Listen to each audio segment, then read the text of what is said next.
Wall Street Memes Casino, I'm fine. and Sportsbook. Welcome to episode 42 of Talk Smart with Pugh. and McCart. I'm Andrew McCart. That is young Joe Pugh over there.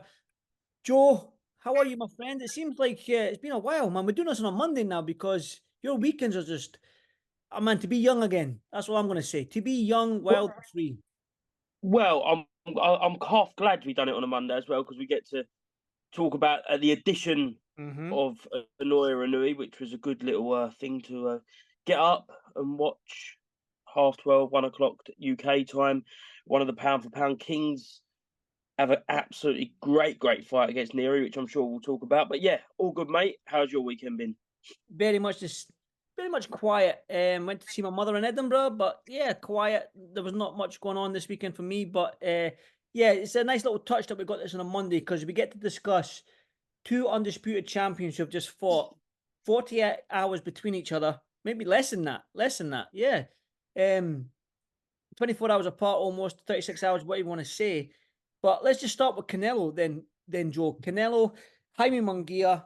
I think, again, to stereotype, when it's just two Mexicans going at it, is everything it says in the tin, really, isn't it? It's just stand in the pocket, land shots, trade blows, and see who comes out the winner. That's exactly what we got. And Canelo proved that he's still got it. For me, he might not be knocking you out, but he knows how to win fights.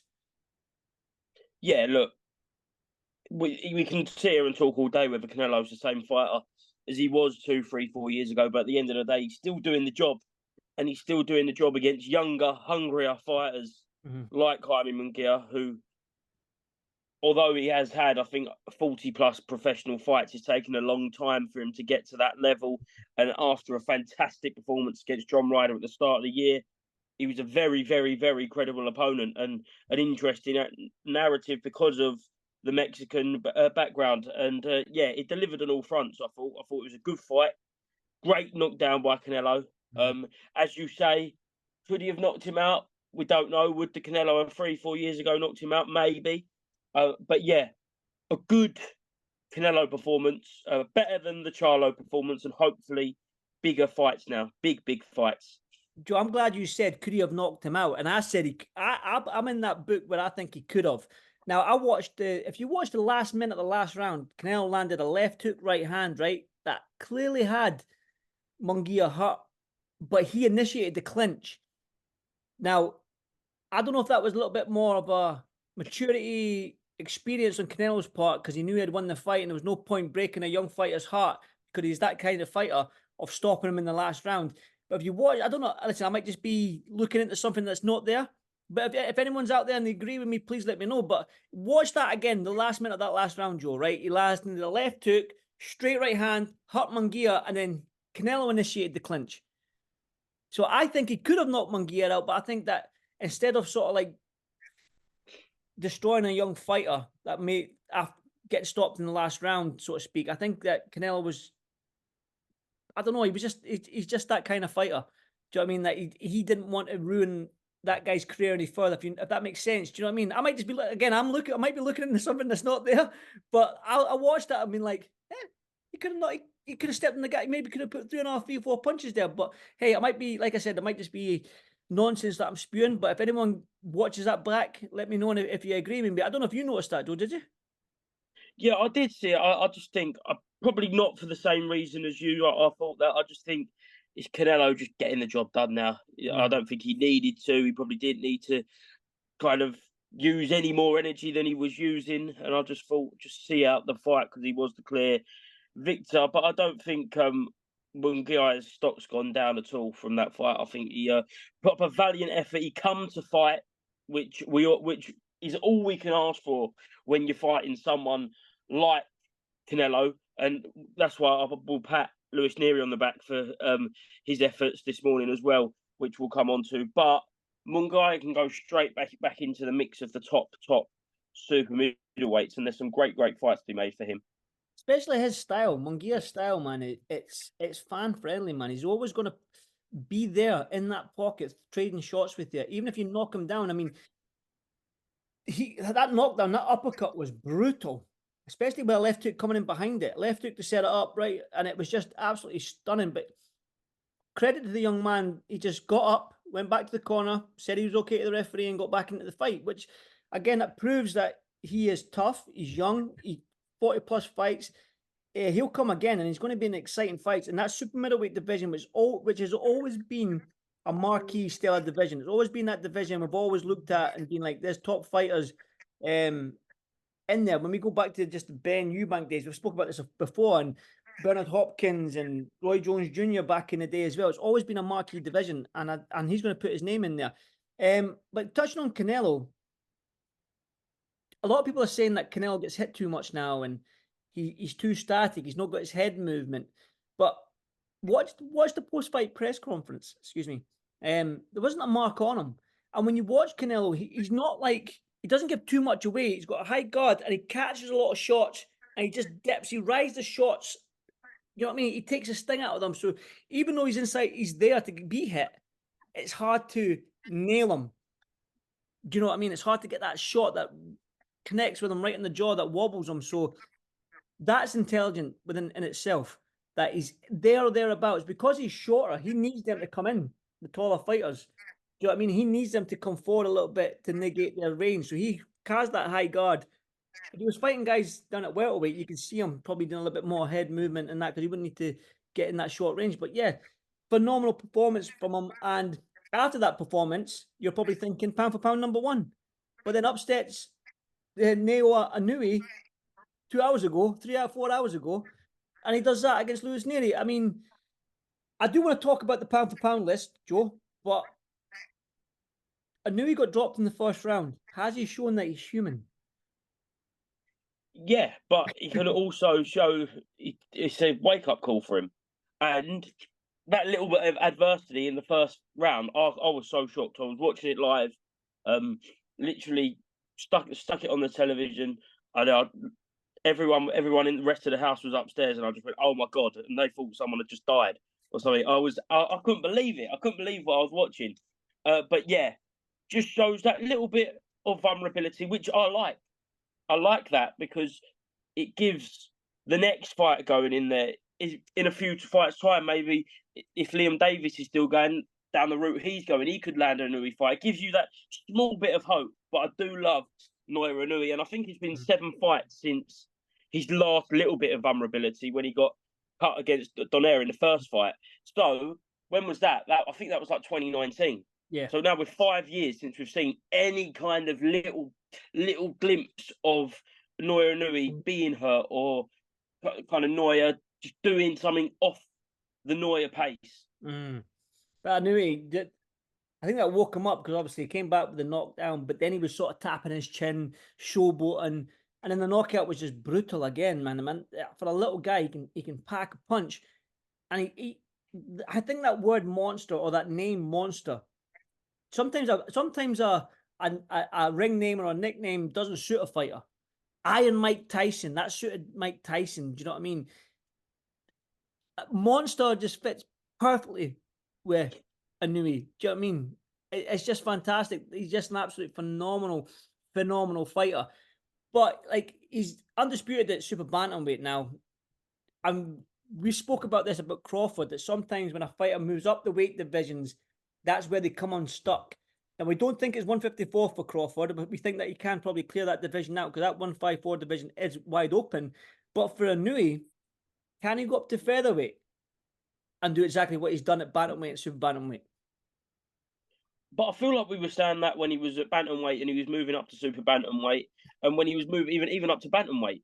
I feel like he's a phenomenon that probably can move up, and it's just, we know he's got the speed, and we know he's got that great footwork, he's got that great judgment of distance, apart from obviously the split lack of concentration, what led to the first knockdown in today's fight. But does that power translate to the featherweight division? And then, because he keeps going up and we keep asking the same question, and so far he's come back with a resounding yes, the power does translate. But when you go up to those featherweights, there's a lot of great featherweights, and there'll be so many more great fights to be made. When I look at that featherweight division, right, I look at the fight that's happening in the 5v5 with Nick Ball Yeah. and Ray Ford. Now, selfishly, I would love Inoue to fight Ray Ford or Nick Ball. But when you look at Nick Ball's style, right? Again, it's just a fantasy fight, but who knows what's going to happen 12 months from now? This boxing game keeps changing. The landscape keeps changing, Joey, here, there, and everywhere. But can you imagine Nick Ball beats Ray Ford, becomes a WBA world champion, Inoue moves up, fights Nick Ball. I mean, what we got there, Joe? What do we have? Nick Ball against I Inoue. know. I love the Lopez fight as well because their styles. Lopez just comes forward and he tries to break you down. I love that fight for Naoya, but I don't know. I don't know. Will he move up or will he stay there? I think it's a good question because he might feel like that is his best weight. He might feel like if he moves up, that one step too far, it may tarnish his legacy. But I think his legacy's cemented, man, for what he's done and the way he's doing it. Mm. Like he's taking every guy in his division and making them look average. Do you know what I mean? He's going through them like a steam train. Do you know what I mean? That's the difference. When you talk about the pound for pound list, all right, we'll go on to the pound for pound list, right? I'm going to have to put Inoue in that number one spot. I feel like Crawford is there, but Crawford isn't as active. Do you know what I mean? And it's subjective, and it's what have you done for me lately type of thing. So when I look at what Canelo did and his body of work, Canelo's got a fantastic resume, clearly. Do you know what I mean? But he has been beaten by Bivol when he's moved up, and you might look at his performances against John Ryder and Munguia and said he hasn't got that clinical finish. But again, it's definitely between Crawford, Inoue, and Crawford, Inoue, And Canelo. Canelo. Yeah, blood went blank there, right? So when you got them three fighters, the 4, 5, 6, 7, 8, 9, 10, you could. There's guys in there, Beterbiev, Bivol, Usyk, Tank. Yeah, you can drop them in there, but I think that the top three are cemented in. Now it's where you put them top three. For me, I'm going to go Inoue, Crawford, Canelo. Now I'm going to put Crawford at 2, and if he beats Israel Madrimov in style in August, I'll just put him back to 1. Do you know what I mean? I mean, it's not about social media or how much you bring to a live gate. That's not what the pound for pound list is all about. Pound for pound list is what it's just everything inside that ring. And I knew he's making everybody in that super bantamweight division. He's gone through them like a steam train. He's making them look average. And that's the difference. That's a pound for pound great for me. And that's why he's sitting at number 1 just now for me in my eyes. Yeah, I think people forget because they aren't the stars, the caliber of opponents Naoya Inoue's beating as well. When you look at Luis Nery, you look at Stephen Fulton, brilliant fighters. But for me, Crawford is still number 1. Mm-hmm. I think all round capability, and they've widely got the same kind of career arc as in the fact they've been just stepping up and collecting all the belts, and probably they haven't got the credit they deserved, and they haven't probably got kind of the stardom they deserve when it comes to matching their capabilities. But for me, the deciding factor is that Crawford had his dance partner in Errol Spence, and they was on a collision course for fighting each other for well over 5 years. And when it finally happened, Crawford made it look so one-sided. So for me, Crawford is still number 1. Naoya Inoue close second, and then Canelo. But who's Inoue's dance partner? That's what I'm saying. We thought it was Fulton. I did anyway, but I know it's a hard one. It is a hard one because now that Crawford's moved to 154, has he got another dance partner? Is it the Spence rematch? Is it a Charlo? Do you know what I mean? It's you like you say. I agree with you in terms of the dance partner and the way that Crawford fought Spence and the way he just got rid of Spence that easy. Do you know what I mean? You can probably say, yeah. But I think activity as well. He's been out the ring for what? It'll be a year by the time he fights, over a year by the time he fights Israel Madrimov. But then Canelo as well. Canelo, he's got that Benavidez fight hanging over him. Now, if he was to go in there against Benavidez and beat Benavidez, again, this pound for pound stuff, man, it is subjective and it's what you like, I suppose. Do you know what I mean? And you can't argue as long as you're 1, 2, 3. Is Canelo, Crawford, Inoue. Do you know what I mean? As long as if everything else other than that, Tank 4, Usyk 4, Bertabiev, Bivol, gosh, you know what I mean? As long as them guys are in there as well at some point. If Usyk beats Tyson Fury, does he break into the top 3? Brilliant question, Joe. Because for me, Usyk is 4 right now. Yeah. For me, Usyk's the one closest to going into that top 3. But if he looks brilliant against Tyson Fury, does he supersede Canelo? Does he supersede Inoue, Crawford? 1A, 1B? 1C, 1D? I know. It's a good question. It is a good question because that'll be 2-weight world champion in 2 divisions, cruiserweight and heavyweight, the same as Inoue, the same as Crawford, and only Canelo that's only been a 1-weight undisputed champion, right? And that's 168. Yeah. Oh, good question, man. That's probably something we need to put out to everybody. If Usyk beats Fury, does he go into number 3? Because I think the 1, 2, like I said, the 1, 2, 3 is set. It's either Inoue, Crawford, or Canelo. That's a great question. That's something I'm going to put out there. If you're listening to this, let us know. I'll clip this and I'll put it on Instagram. Let us know if Usyk beats Fury, does he drop into that number 3 spot or go above anyone, Canelo, Crawford, or Inoue? That's a great question. It's something that we can put that out there. But yeah, let's talk about it then. Let's talk. Does he beat Tyson Fury? Joe, you're out there. Well, I'm out there. I fly out there on Sunday. We've got just under 2 weeks to go. So, what is it? In 14 days, we will have an undisputed heavyweight world champion. Touch wood, unless it is a draw. But yeah, absolutely can't wait.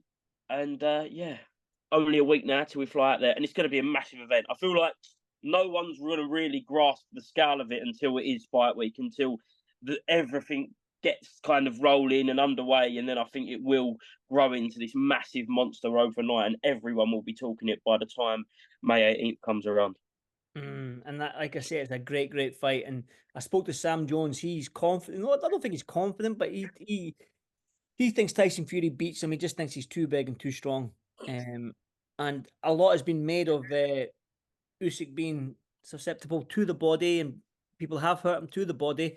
And I think that might be a game plan for Tyson, is to try and take his legs away from him, sit on him.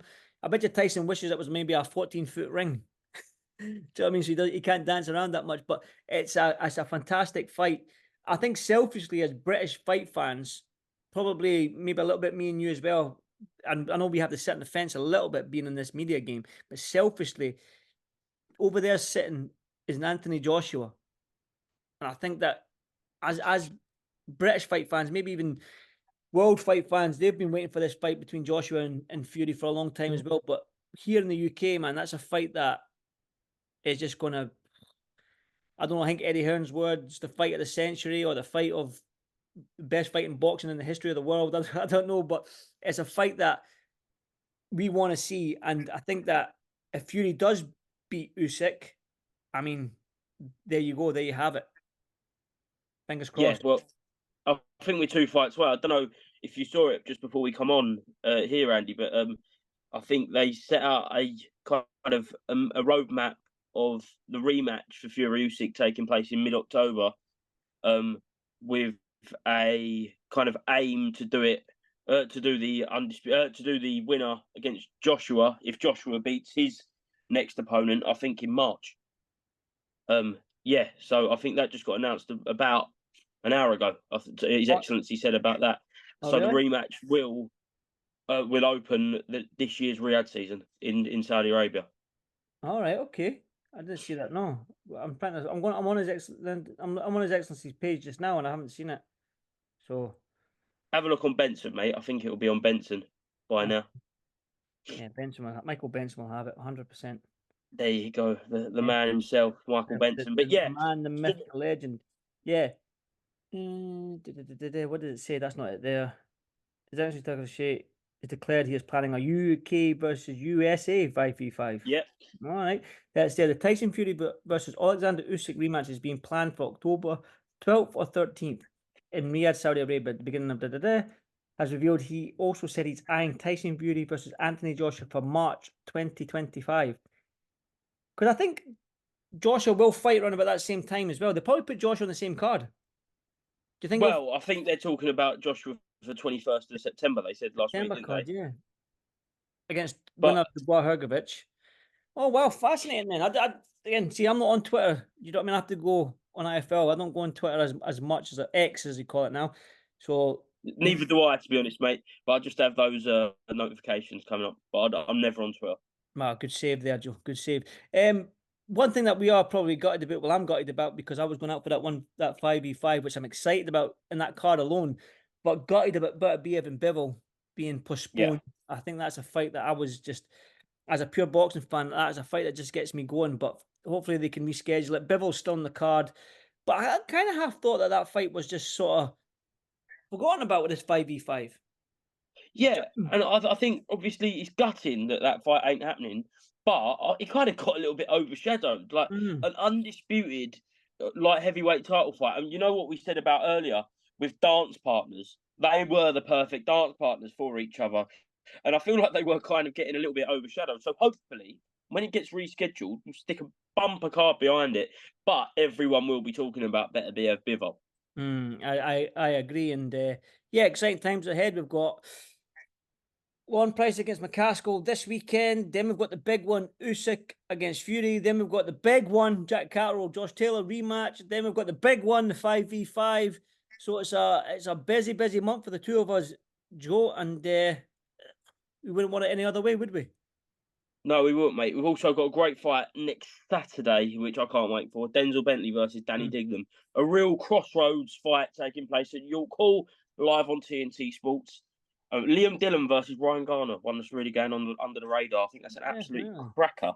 And Lomachenko versus Kambosos next week as well. That's true. It's all coming very thick and fast. And we've got the UK's Nina Hughes defending her WBA World Bantamweight title against Shanika Johnson. So there's so many fights happening all around the world, and we'll be covering them all, mate.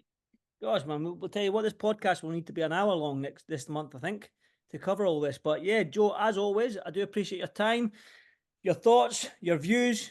And yeah, if you don't already know, YouTube, Spotify, Facebook, download this podcast wherever you are. And thanks for listening. Joe, have a good Monday, mate.